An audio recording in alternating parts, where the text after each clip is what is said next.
2 people were confirmed dead while dozens remain missing after a strong earthquake rocked Hokkaido, Japan. Castro tells us why. The northern island of Hokkaido in Japan has been hit by a powerful earthquake, triggering landslides that engulfed houses. 2 people had been killed and about 40 were missing, according to Japanese media. In Abira town near the epicenter, a shrine's roof completely collapsed while some buildings were badly damaged not too far from where many people were feared buried by a massive landslide. I have received damage reports from this earthquake. There have been possible fatalities, landslides, collapsed buildings, and a large-scale blackout has occurred. Saving people's lives is the government's utmost priority, and we will deal with the disaster relief collectively as a whole. We will manage this crisis management as best as we can.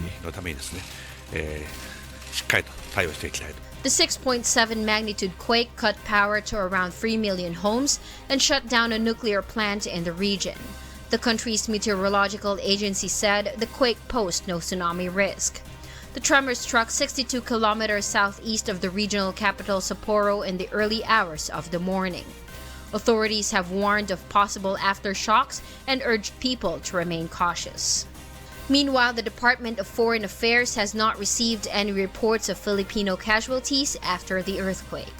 In a statement, the DFA said Philippine Ambassador to Japan Jose Laurel reported that the Philippine Embassy in Tokyo was in touch with Honorary Consul Ken Toby in Hokkaido and leaders of the Samahang Pilipino sa Hokkaido to check the situation of the 1,800 Filipino residents on the island. Japan is one of the world's most seismically active nations and accounts for around 20% of quakes worldwide of magnitude 6.0 or more. The country is still recovering after the strongest typhoon in 25 years hit the west of Japan, killing at least 10 people. Castro, UNTV News and Rescue. Maynilad and Manila Water are set to implement a water rate hike this coming October, while Meralco will implement a power rate decrease this month. Here's Mon Hokson to tell us why. Elizabeth is happy because from 31,000 last July, their Meralco bill has decreased to 29,000 for the month of August. But she is worried because her water bill had increased for the last 2 months. From more than 4,000 in July, her bill increased to more than 5,000 last August. This may even go higher because Maynilad and Manila Water are set to increase their rate next month, following the Manila Water Works and Sewerage Systems announcement that they will approve the water rate hike request next week. Kami, tipid, mag-iipon, although may tangke kami, nagtitipid pa rin dahil syempre hindi mo rin masabi baka maubos rin yung laman ng tangke. Kaya nag-i-store kami. Manila Water proposed to increase their rate by more than 8 pesos per cubic meter, while Maynilad wants a 12 peso increase. The MWSS, however, might only approve a much lower rate, with just more than 7 pesos per cubic meter for Manila Water and almost 7 pesos for Maynilad. MWSS also plans to implement the water rate hike in staggered until year 2022. Ang plano ng MWSS Regulatory Office ay stagger ang pagtaas ng tubig. Hindi natin gagawin itong one-time, big time, but i-stagger natin to across 4 years para po mas hindi po mabigat sa ating mga publiko. Meanwhile, after the power rate increase last month, Meralco will implement a more than 14 centavo per kilowatt-hour decrease this month of September. This means that consumer will save 20 to 70 pesos on their electric bill. Meralco said that the decrease is due to lower generation charge and market prices. The onset of rainy season also helped in lowering the consumption and in increasing the supply of power in the country. So with the reduction in the capacity of the Luzon grid, we expect an impact on the spot market prices. So we might see pressure for higher spot market prices this month as compared to last month. Meanwhile, power rate is set to increase next month due to the maintenance shutdown of the 1,000 megawatts Pagbilao and Suwal power plants.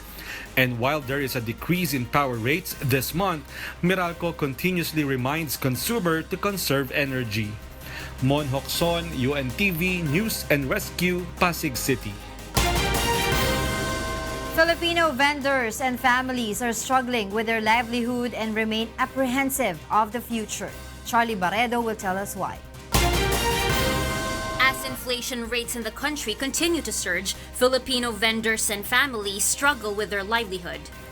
The Philippine Statistic Authority announced that the inflation rate for the month of August this year has accelerated to 6.4%, which is also the highest in President Rodrigo Duterte's term. Citizens are very apprehensive with the inflation hike and are hoping that it will not continue to rise because they are having a hard time coping. According to Lenuena, a mother of 3 and sells street foods, what her family earns is not enough to make ends meet. Unlike before, Len has no choice but to frugally budget their money.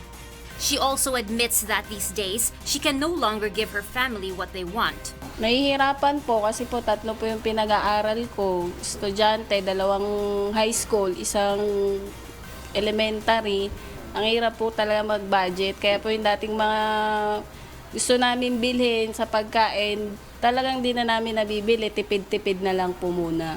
Meanwhile, Josie Teves, a vegetable vendor, admits that she also has no choice but to be thrifty as her usual customers no longer buy from her store because of the rapid rise of inflation. Laki ng itinuman namin dito eh. Kawa siyempre yung ibang mamimili, umaatras sa bilihin. Siyempre po, nasisiraan po kami kasi mahal. On the other hand, Ibon Foundation Executive Director Jose Enrique Africa underscored that he has no idea why some food products seem to be still cheaper than others. We don't know the supply conditions. We also don't know the marketing channels for that. So I think it's on a per commodity basis. But the more basic problem is all the prices are rising. Africa stressed that the government should prioritize and address this drawback. Well, I think those are symptoms of an economy and a marketing system that's out of control. If you have those sort of discrepancies, there's something wrong somewhere. And for us, the government likes to say that we can't do anything, it's the free market. It's not true. The government can always do something.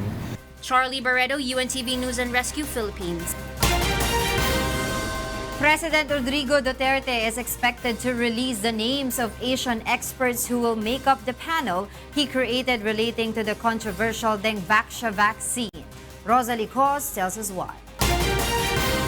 The Department of Health is expecting to release the names of 3 Asian experts whom President Rodrigo Duterte chose to study the effects of the controversial Dengvaxia vaccine. Health Secretary Francisco Duque says the information may likely be made public next week after the arrival of Duterte on Sunday from his historic visits to Israel and Jordan. Malacanang has mentioned before that the president will pick 3 among the recommended experts from Vietnam, Thailand, Singapore, and Sri Lanka. Also, as part of the presidential directive is those members of the panel, the experts, must come from the countries where the Dengvaxia immunization program was also implemented. Duque adds the investigation of the Asian panel of experts on Dengvaxia is expected to be completed as soon as possible. Meanwhile, the Health Department expresses its gratitude to the Congress for passing the 1.161 billion pesos supplemental budget. This will be used to finance the medical needs of the children who were inoculated with Dengvaxia vaccine. Secretary Duque notes around 900,000 people were injected with the anti-dengue vaccine and most of them are children. So we're very, very gratified, and thanks to the House and the Senate for their most positive decision to pass and approve this bill. Rosalie Cos, UNTV News and Rescue, Malacanang. Malacanang insists that the Court-Martial of the Armed Forces of the Philippines have jurisdiction over Senator Antonio Trillanes IV. In a statement, presidential spokesperson Harry Roque said since the amnesty given to the lawmaker in 2010 is void or invalid, his current status will be reverted prior to the granting of the amnesty.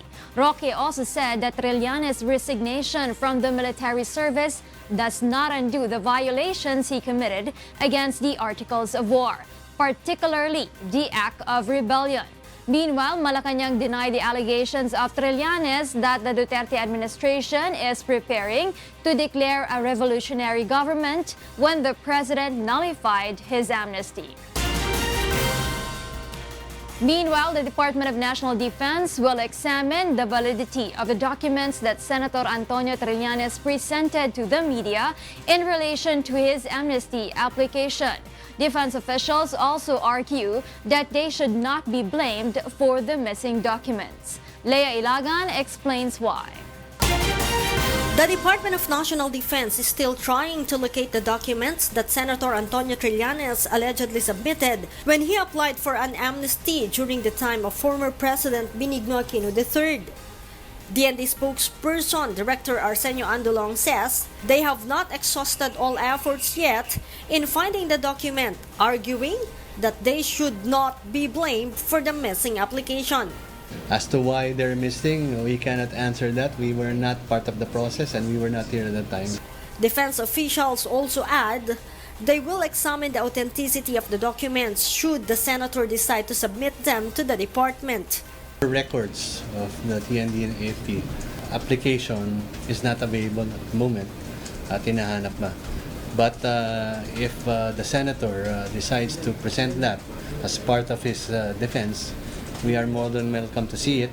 It will be subject to authentication, and of course, he can use that to validate his claim.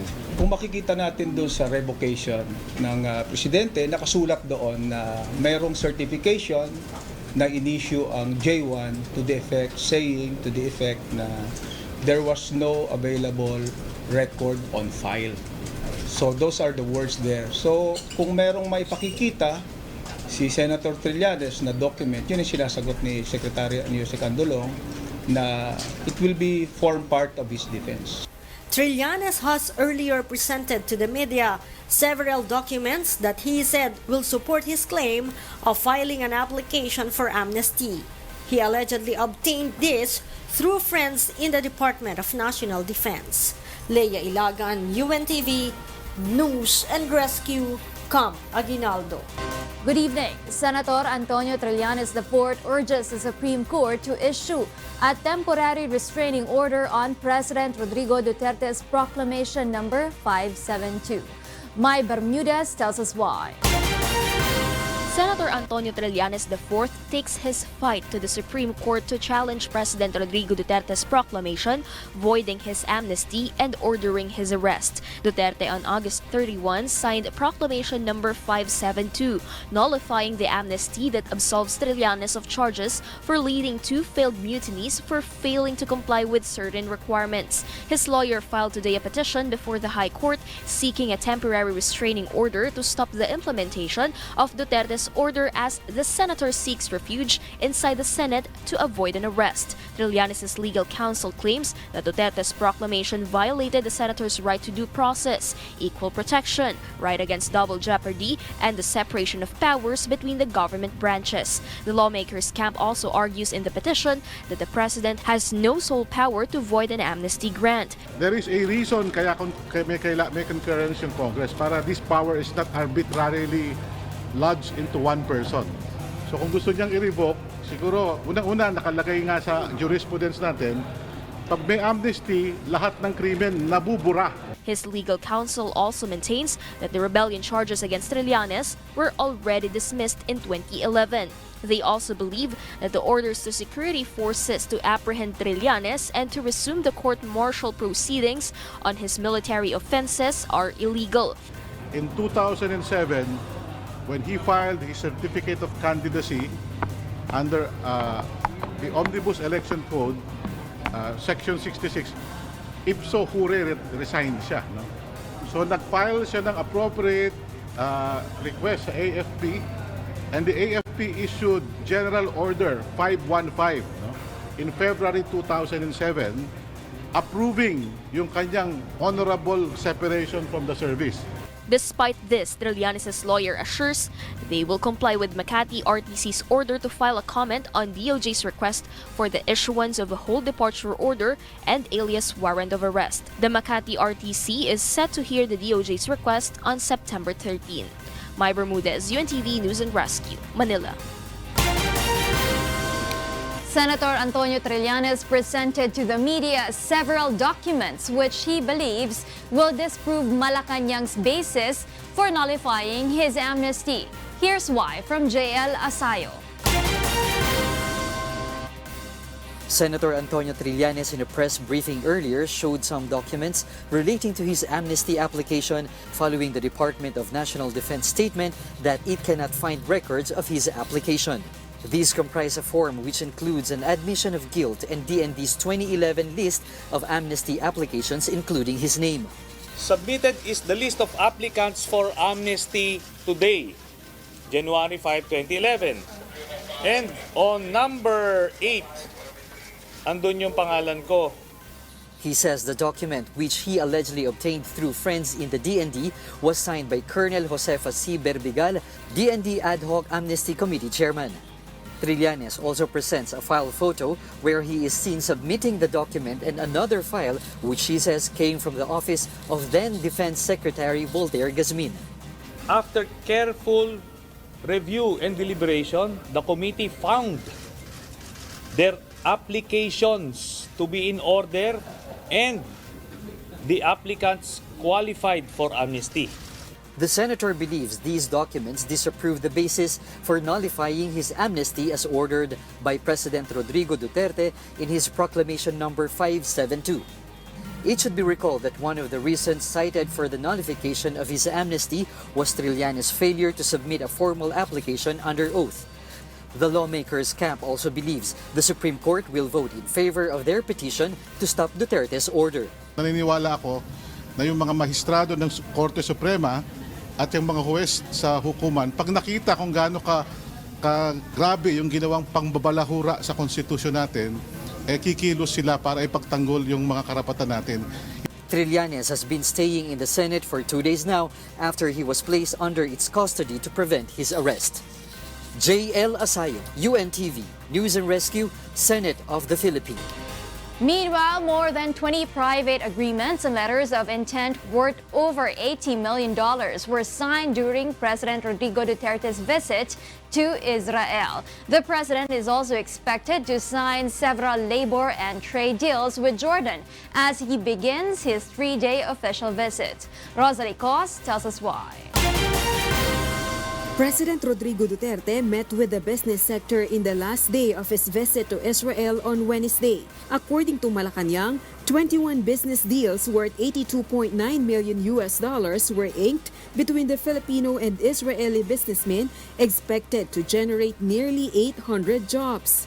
The palace believes this is a reflection of investors' optimism on the Philippine economy. After his visit to Israel, the president then departed for the neighboring Jordan for another historic visit. He is the first sitting Philippine president to visit the country since its diplomatic ties were established 42 years ago. There are around 40,000 Filipinos working in Jordan. During Duterte's 3-day official visit, various agreements are expected to be signed on labor, trade and investment relations, and defense cooperation between the governments of Jordan and the Philippines.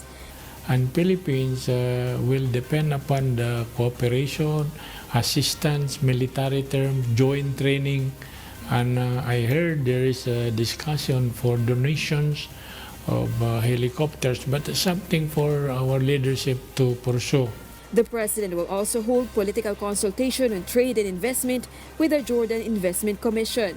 Filipino businessmen will also meet their counterparts in a forum.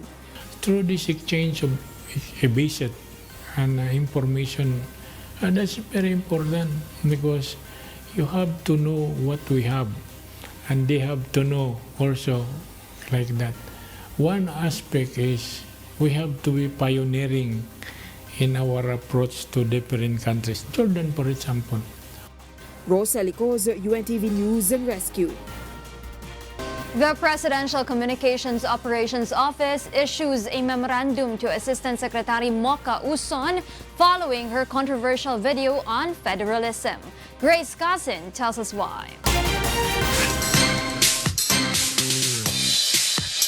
The Presidential Communications Operations Office confirms the issuance of a memorandum to Assistant Secretary Mocha Uson for uploading a video on federalism. During a budget deliberation of the House Committee on Appropriations, PCOO officials revealed that right after the PCOO received complaints through National Public Service Hotline 8888 regarding the controversial video, the PCOO immediately notified Uson and ordered her to explain. Tanggapan po ni Undersecretary Lorraine Badoy na siya po ang namumuno sa Gender and Development ng PCOO po ay nag-issue ng memorandum kay Assistant Secretary Mocha Uson to remind her dun sa mga lahat ng pinupost niya and to remind her din po dun sa provision ng RA 6713, the norms and conduct of public officials and employees, especially on professionalism. PCOO Undersecretary Marvin Magpayat also says the PCOO already completed its fact-finding investigation as to the root of the matter, which is submitted to the Office of the Executive Secretary. At dahil nga po si ASEC Mocha, siya po ay isang presidential appointee at ang meron pong administrative jurisdiction over ASEC Mocha, yung pong Office of the President. Bayan Muna Party List Representative Carlos Zarate during the hearing also questions Uson's presence in most of the President's trips. Part ba talaga sa function niya na umiikot, no? Sumasabay sa Presidente sa lahat na lakad ng Presidente? At yung mga biyahe po ni Presidente, nakasama po si ASEC Mocha, siya po ay nire-request ng Office of the President to join the trip. The UNTV News and Rescue is still trying to reach ASEC Uson for her comment on the issue. Grace Casin, UNTV News and Rescue, House of Representatives. President Rodrigo Duterte has appointed former Transportation Undersecretary Cesar Chavez as a new board member of Bases Conversion and Development Authority, or BCDA. BCDA is a government-owned and controlled corporation under the Executive Department that is mandated to transform the former U.S. military base into economic centers for the benefit of the general public. Chavez's term as BCDA board member began on July 1, 2018 and will end on June 30, 2019. It will be recalled that Chavez resigned in November 2017 following a series of mishaps in the MRT-3. The Metropolitan Manila Development Authority advises the motorists to brace for a heavier traffic in Metro Manila beginning on September 15. John Nano tells us why. The old Santa Mesa Bridge, located along the boundary of Manila and San Juan City, will be totally closed to motorists beginning on September 15. The Department of Public Works and Highways is set to demolish the said bridge to give way on the barges that will deliver various construction materials for the Skyway Connector project that will traverse along the river of San Juan. The MMDA explains the DPWH needs to remove the foundation of Old Santa Mesa Bridge so the barges can pass through. Based on the MMDA's records, around 8,000 motorists will be affected by the total closure of the bridge. Isipin mo na lang kung 8,000 yan. Talagang saan mo isisiksik yan? Apart from Old Santa Mesa Bridge, the DPWH will also begin the rehabilitation of Mabini and Nagtahan bridges in Manila. But this will only be a partial closure, as the DPWH will only rehabilitate the southbound lane from 11 in the evening up to 5 in the morning. With this, motorists can still pass through the other lanes. The construction of Old Santa Mesa Bridge will be done within 7 months, while the target completion of Nagtahan and Mabini bridges will be in 4 months. With this bridges rehabilitation, the MMDA advises the motorists to expect a heavier traffic these bare months.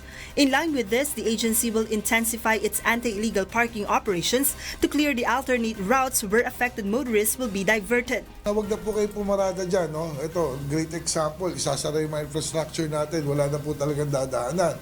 Kundi itong mga alternate routes na to. So itong mga alternatibong daanan dito, lahat yan gagawin natin no parking zone. The agency also explains that they cannot delay the construction of these bridges to prevent their total destruction. Just what happened to Otis Bridge. Kakaantay, bumaksak.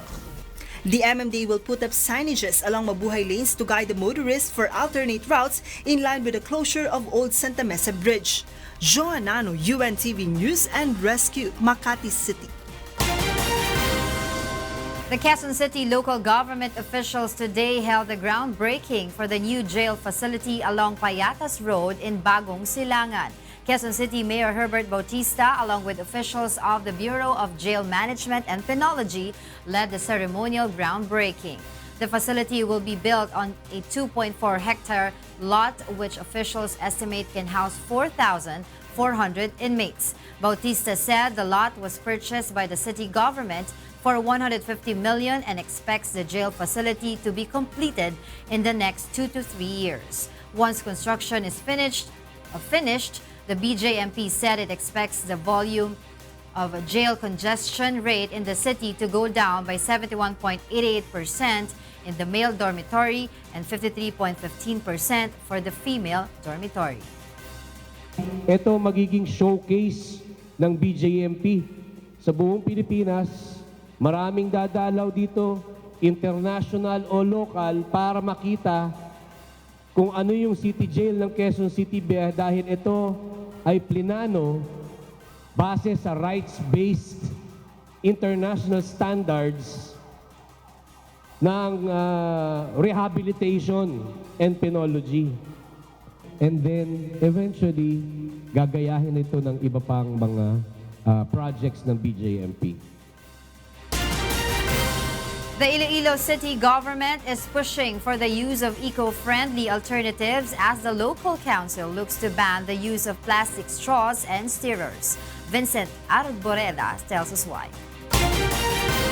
The Iloilo City Environment and Natural Resources Office is set to launch a Throw Your Straw program next month, which encourages people to do away with the plastic tubes and use an alternative straw instead. The campaign is a joint initiative of the local government and the Department of Environment and Natural Resources against the hazards of plastic, as exemplified by the tons of plastic trash that clog the city's waterways. And if one insists on using a straw, the agency recommends keeping a personal straw made from silicone, bamboo, paper, glass, or metal. Meanwhile, the City Council has approved on first reading the proposed ordinance that seeks to ban the use of plastic straws and stirrers in the city.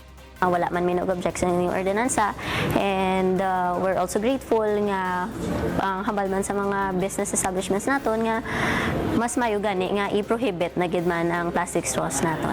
Under the ordinance, first-time violators will be fined 500 pesos.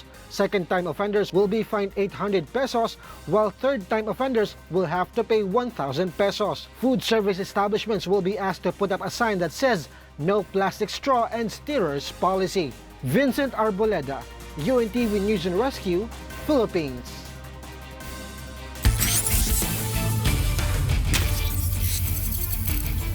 The GSIS Furies undergo in-depth trainings and wellness program ahead of a collision against PNP responders in the UNTV Cup Season 7 on Sunday.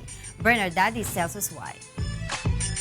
Now let's welcome in your GSIS Furies.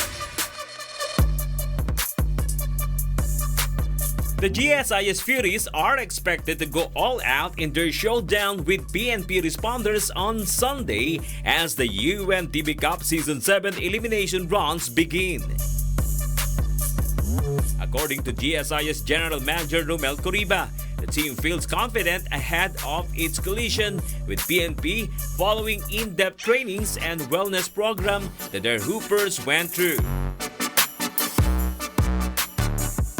Maganda yung preparation ng GSIS team kasi it is now part of the scorecard of GSIS, yung wellness program namin. So everybody is required to participate in games and we have our own in-house tournament. Out to lead the GSIS are Rene Boy Banzali, Dennis Bunye,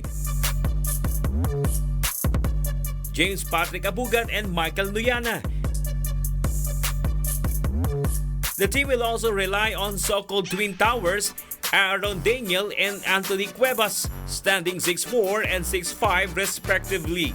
The GSIS Cagers hope to surpass their Season 6 performance where they finished in 7th place, touting a 5-5 record. The team received 100,000 pesos cash prize which they gave to the kapisanan ng mga manggagawa ng GSIS that primarily assist the agency's employees who are in crisis. Now we have the full support of our union, which is also our beneficiary. So instead na it's just the administration supporting the basketball team, it is now the other way around. Later, of course, they will be the beneficiary if the team will do well in the tournament.